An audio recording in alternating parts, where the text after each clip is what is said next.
Praise the lord. ಪ್ರೀತಿಯ ಸಹೋದರ ಹಾಗೂ ಸಹೋದರರೇ, ಈ ದಿನ ನೋಡಿದ್ರಲ್ಲಿ ಭಾಳ ಸಂತೋಷವಾಗಿದ್ದೇನೆ. ಯೇಸು ಕ್ರಿಸ್ತನ ಶ್ರೇಷ್ಠವಾದ ನಾಮದಲ್ಲಿ ನಿಮಗೆಲ್ಲರಿಗೂ ವಂದನೆ ಸಲ್ಲಿಸ್ತೇನೆ. ಪ್ರೀತಿಯ ಮಕ್ಕಳೇ, ಈ ನೂತನ ದಿನ ನೋಡುವಂತೆ ಕೃಪೆ ಮಾಡಿಕಾಗಿ ತಂದೆ ದೇವ ನಾಮಕ್ಕೆ ಸ್ತೋತ್ರ ಸಲ್ಲಿಸೋಣ. ಹೌದು ಪ್ರೀತಿ ಮಕ್ಕಳೇ, ಕಳೆದ ವಾರ ಎಲ್ಲ ಸಮಸ್ಯೆಯನ್ನು ಬಿಡುಗಡೆ ಕೊಟ್ಟು ಈ ನೂತನ ದಿನ ನೋಡುವಂತೆ ಕೃಪೆ ಮಾಡಿಕಾಗಿ ತಂದೆ ದೇವ ನಾಮಕ್ಕೆ ಸ್ತೋತ್ರ ಸಲ್ಲಿಸೋಣ. ಪ್ರೀತಿಯ ಮಕ್ಕಳೇ, ನೀವೆಲ್ಲರೂ ಕ್ಷೇಮವಾಗಿದ್ದೀರಿ ಎಂಬುದಾಗಿ ನೆನೆಸ್ತೀನಿ. ಈ ನೂತನ ದಿನದಲ್ಲಿ ದೇವರು ಒಂದು ಒಳ್ಳೆಯ ವಾಗ್ದಾನ ಕೊಟ್ಟಿದ್ದಾರೆ. ಏನಂದರೆ, ಇನ್ನೆಷ್ಟವರೆಗೆ ಇಲ್ಲಿ ತನಕ. ಆಮೀನ್. ಹೌದು ಪ್ರೀತಿಯ ಮಕ್ಕಳೇ, ಇದಕ್ಕೆ ಆಧಾರವಾಗಿ ನೋಡೋದಾದರೆ ದಾವೀದನ ಬರೆದ ಕೀರ್ತನೆ 13ನೇ ಅಧ್ಯಾಯ 1ನೇ ವಾಕ್ಯ ನಿಮಗೆ ಓದ್ತೀನಿ. ದಯಮಾಡಿ ನಿಮ್ಮಲ್ಲಿ ಸತ್ಯವಿಧವಿದ್ದರೆ ತೆಗೆದು ಧ್ಯಾನಿಸಬೇಕೆಂಬ ಪ್ರೀತಿನ ಕೇಳ್ಕೊಳ್ತೀನಿ.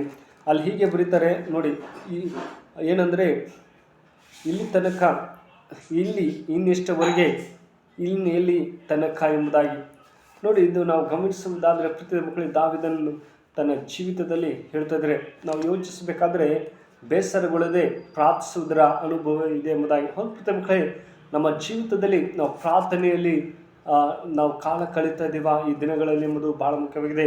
ನಮ್ಮ ಸಮಯ, ಅಯ್ಯೋ ಕೆಲಸ ಒತ್ತಡದೆ, ನನ್ನ ಕೆಲಸಕ್ಕೆ ಹೋಗಬೇಕು ಎಂಬುದಾಗಿ ನಾವು ಸಮಯ ಕಳಿತೀವಿ ಹೊರತು, ಆದರೆ ನಾವು ಬೇಸರಗೊಳ್ಳದೆ ಪ್ರಾರ್ಥಿಸ್ತಾ ಇದ್ದೇವಾ ಎಂಬುದು ಬಹಳ ಮುಖ್ಯವಾಗಿದೆ.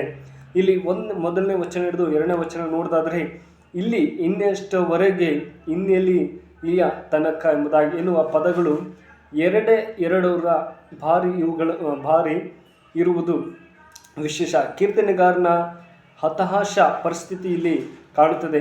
ಇಷ್ಟರವರೆಗೆ ಎನ್ನುವುದು ಕಷ್ಟಗಳ ಪರಿಣಾಮವನ್ನು ತೋರುತ್ತದೆ. ಇಲ್ಲಿಯವರೆಗೆ ಎನ್ನುವುದು ಕಾಲದ ಪರಿಣಾಮವನ್ನು ತೋರಿಸುತ್ತದೆ. ಅವನು ದೇವರನ್ನು ಪ್ರೀತಿಯಿಂದಲೂ ಧೈರ್ಯದಿಂದಲೂ ಪ್ರಶ್ನಿಸುತ್ತಾನೆ. ನಮ್ಮ ಪ್ರಾರ್ಥನೆಯಲ್ಲೂ ಎಷ್ಟವರೆಗೆ, ಎಲ್ಲಿ ತನಕ ಗಳಿವೆಲ್ಲವೇ ನಮ್ಮ ಕರ್ತನಾದ ಯೇಸು ಕ್ರಿಸ್ತನು ಬೇಸರಗೊಳ್ಳದೆ ಯಾವಾಗಲೂ ಪ್ರಾರ್ಥನೆ ಮಾಡುತ್ತಿರಬೇಕೆಂದು ಹೇಳಿದನೆಂಬುದಾಗಿ ಲೂಕನ ಬರೆದ ಸುವಾರ್ತೆ 18ನೇ ಅಧ್ಯಾಯ 1ನೇ ವಚನ ಹಿಡಿದು 7ನೇ ವಚನ ನೋಡ್ಬೋದು. ಹೊತ್ತು ಮಕ್ಕಳೇ, ದೇವರು ಕೂಡ ಯಾವಾಗಲೂ ಪ್ರಾರ್ಥನೆ ಮಾಡ್ತಾಯಿದ್ರು.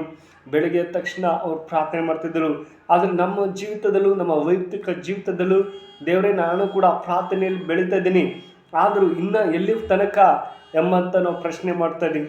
ದಾವೀದನು ಧೈರ್ಯದಿಂದ ಹೇಳ್ತಾನೆ, ದೇವರೇ ಇನ್ನು ಎಲ್ಲಿ ತನಕ ಇರಲಿ, ಇನ್ನು ಎಷ್ಟವರೆಗೆ ನಾನು ಇರಲಿ ಎಂಬುದಾಗಿ. ಆದರೆ 3ನೇ 4ನೇ ವಚನ ನಾವು ಗಮನಿಸುವುದಾದರೆ, ದೇವರು ತನ್ನ ಪ್ರಾರ್ಥನೆಗೆ ಉತ್ತರ ನೀಡಬೇಕೆಂದು ಕೀರ್ತನೆಗಾರನು ಆಗ್ರಹದಿಂದ ಕೇಳುತ್ತಾನೆ.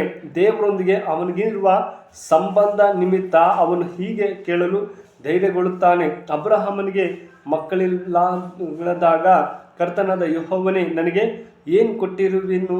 ನೀನು ನನಗೆ ಸಂತಾನ ಕೊಡಲಿಲ್ಲವಾದ್ದರಿಂದ ನನ್ನ ಮನೆಯಲ್ಲಿ ಹುಟ್ಟಿದವನೇ ನನಗೆ ಬಾಧ್ಯಸ್ಥನಾಗಬೇಕಾಯಿತು ಎಂಬುದಾಗಿ ಆದಿಕಾಂಡ 15ನೇ ಅಧ್ಯಾಯ 2-3 ವಚನ. ಹೌದು ಪ್ರತಿ ಮಕ್ಕಳೇ, ಅಬ್ರಹ್ಮನ ಜೀವಿತ ನೋಡಿದಾದರೆ ಅವನಿಗೆ ಮಕ್ಕಳು ಇರಲಿಲ್ಲ, ಆದರೂ ಕೂಡ ದೇವರು ಅಬ್ರಹ್ಮನಿಗೆ ಮಗು ಕೊಟ್ಟರು ಎಂಬುದಾಗಿ ನೋಡ್ತೀವಿ. ಎಂದು ದೇವರ ಬಳಿಯಲ್ಲಿ ಕೇಳುವ ದಾಟಿ ನೋಡಿರಿ. ಪ್ರಾರ್ಥನೆಯು ದೇವರೊಂದಿಗೆ ಮಾತಾಡಲು ಸದಾ ಅವಕಾಶ ಮಾಡಿಕೊಳ್ಳುತ್ತದೆ ಎಂಬುದಾಗಿ. ಹೌದು ಮಕ್ಕಳೇ, ನಮ್ಮ ಕಷ್ಟ, ನಮ್ಮ ನೋವು, ನಮ್ಮ ಏನೇ ಸಮಸ್ಯೆ ಇದ್ದರೂ ದೇವರೊಂದಿಗೆ ಬಾಧ್ಯತೆ ಆಗುತ್ತೆ. ಅಯ್ಯೋ ನನ್ನ ಮಗಳು, ನನ್ನ ಮಗ ಏನೋ ಕೇಳ್ತಾನೆ, ಇಷ್ಟುವರೆಗೂ ಪ್ರಾರ್ಥನೆ ಮಾಡ್ತಾನೆ, ಏನೋ ಸಮಸ್ಯೆ ಇದೆ, ಅಲ್ಲಿ ಬಿಡುಗಡೆ ಕೊಡಬೇಕು ಎಂಬುದೇ ದೇವರ ಆಸೆ. ಹೌದು ಮಕ್ಕಳೇ, ನಮ್ಮ ಚಿಂತೆ ಏನೇ ಇದ್ದರೂ ದೇವರು ಬಿಡುಗಡೆ ಕೊಡೋರಾಗಿದ್ದರೆ ಮತ್ತು ನಮ್ಮ ಪ್ರಾರ್ಥನೆ ಲಾಲಿಸೋನಾಗಿದ್ದರೆ. ಕೊನೆಯದಾಗಿ ನೋಡೋದಾದರೆ 5-6ನೇ ವಚನ ನೋಡೋದಾದರೆ, ಪ್ರಾರ್ಥನೆಯು ಕೃತಜ್ಞತೆ ಸ್ತುತಿಯಲ್ಲಿ ಅವಶ್ಯವಾಗಬೇಕು. ಯೆಹೋವನ ಮನೋಪಕಾರಕ್ಕಾಗಿ ಆತನಿಗೆ ಹಾಡುವನು. ಯೇಸು ಕ್ರಿಸ್ತನು ಈ ಲೋಕದಲ್ಲಿ ಸಂಚಾರ ಮಾಡುತ್ತಿದ್ದಾಗ ಆತನಲ್ಲಿ ಬೇಡಿ ಹೊಂದಿಕೊಂಡವರಲ್ಲಿ ಬಾರ್ತಿಲೋನೆಂಬ ಕುರುಡನೆಂಬುದಾಗಿ. ಹೊರತು ಮಕ್ಕಳು ಲೂಕನ ಬರೆದ ಸುವಾರ್ತೆ 18ನೇ ಅಧ್ಯಾಯ 35ನೇ ವಚನದು 42ನೇ ವಚನ ನೋಡುವಾಗ ಆತ ಭಿಕ್ಷೆ ಬೇಡ್ತದ, ದೇವರೇ ದಾವೀದನ ಕುಮಾರನೇ, ನನ್ನನ್ನು ಕರುಣಿಸು, ನನ್ನಲ್ಲಿ ಕಣ್ಣು ಇಲ್ಲ ಎಂಬುದಾಗಿ. ಆದರೂ ದೇವರ ಆತನಿಗೆ ಕಣ್ಣು ಕೊಟ್ಟರು. ದೇವ್ರ ಮಕ್ಕಳೇ, ನಮ್ಮ ಜೀವಿತದಲ್ಲಿ ನಮಗೆ ಏನೇ ಸಮಸ್ಯೆ ಇದ್ದರೂ ದೇವ್ರ ಬಿಡುಗಡೆ ಕೊಟ್ಟರಾಗಿದ್ದರೆ ಆತನೊಂದಿಗೆ ನಾವು ಬೇಸರಗೊಳ್ಳದೆ ಪ್ರಾರ್ಥನೆ ಮಾಡಬೇಕು. ಇನ್ನೂ ಪ್ರಾರ್ಥನೆ ಮಾಡಬೇಕಾ?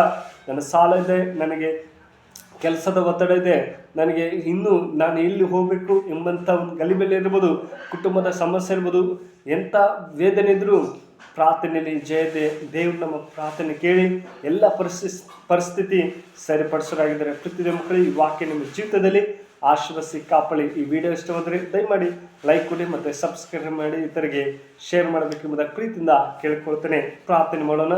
ಕಣ್ಮುಚ್ಚಿಕೊಂಡು ಪ್ರಾರ್ಥನಾ. ಪರಿಶುದ್ಧನೆ ಮಹೋನ್ನತ ದೇವರ ಸಮಯಕ್ಕಾಗಿ ಸ್ತೋತ್ರ.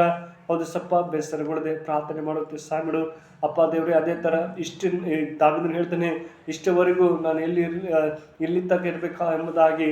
ಆದರೆ ದೇವರೇ ಅವತ್ತು ನನಗೆಲ್ಲ ಜಯ ಕೊಟ್ಟಿದೆ. ಅದೇ ಥರ ಈ ವಿಡಿಯೋ ನೋಡ್ತಾರೋ ಮಕ್ಕಳಿಗೆ ಜಯ ಕೊಡು, ಎಲ್ಲ ಪರಿಸ್ಥಿತಿಯಲ್ಲಿ ಸಹಾಯ ಮಾಡು ತಂದೆ ದೇವರೇ. ಪ್ರಾರ್ಥನೆ ಕಿವಿಕಾಗಿ ಸ್ತೋತ್ರ. ಯೇಸು ನಾಮದಲ್ಲಿ ಬೇಡ್ತೇನೆ ಜೀವ ತಂದೆ. ಆಮೇನ್.